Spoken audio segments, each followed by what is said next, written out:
Kelly and Michael, a stunning reversal just over an hour ago here at the Palm Beach County Courthouse when Judge Jeffrey Colbath said after everything we've seen the past several months amid allegations of juror misconduct that John Goodman, the Wellington polo mogul, convicted of DUI manslaughter just over a year ago in connection with the death of Scott Wilson, that he would get a new trial after defense attorneys earlier this week convinced him that there was in fact reason to believe that juror Dennis DeMartin had misled them, possibly lied about knowing about his ex-wife's DUI arrest back from 1997 before and during the trial. Since we last saw you at 5:30 came in this bit of information about juror Dennis DeMartin from the judge upstairs here on the 11th floor, that on Thursday, May 30th, Dennis DeMartin has to come back to this courthouse to answer questions about criminal contempt of court charges. The judge saying, it appears that you intentionally misled us. Now you have to answer questions that we're going to give to you. Specifically with respect to this case, asking him why he perhaps didn't remember, why perhaps he didn't say what they say he should have said during this.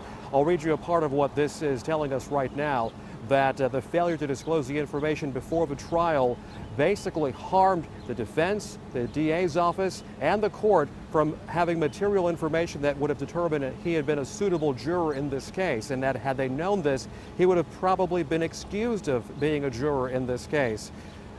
Going on, reading here, just paraphrasing, that your failure to disclose this relevant information will impose substantial costs and expenses of the citizens of Florida, in addition to a serious inconvenience and emotional upheaval of the witnesses and victims involved in the Goodman case.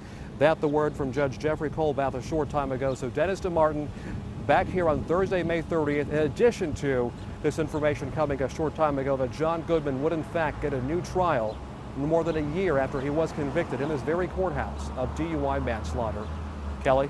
Alex, let's talk about John Goodman. Is he likely to be a free man right now?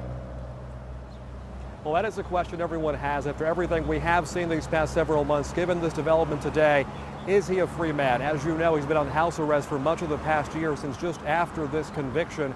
And that is the question. On June 3rd, I believe that's a Monday, there's going to be another hearing in this case, and at that point it's quite possible that Judge Jeffrey Colbath may change the conditions of his conviction, perhaps removing the house arrest restriction, possibly if he meets a condition of bail, he could be released at that point. And if that is what happens, then he is, for all intents and purposes, a free person until this trial is then retried here in Palm Beach County. Of course, as we heard last year, it is possible Roy Black, the defense attorney, will go back and submit a second change of venue request. Given the publicity, what we've seen, it's possible the next judge to hear this may consider that. But as of right now, this is where things are. Of course, this will continue developing over the next several hours and several days here at the Palm Beach County Courthouse. Back to you. Alex, thank you.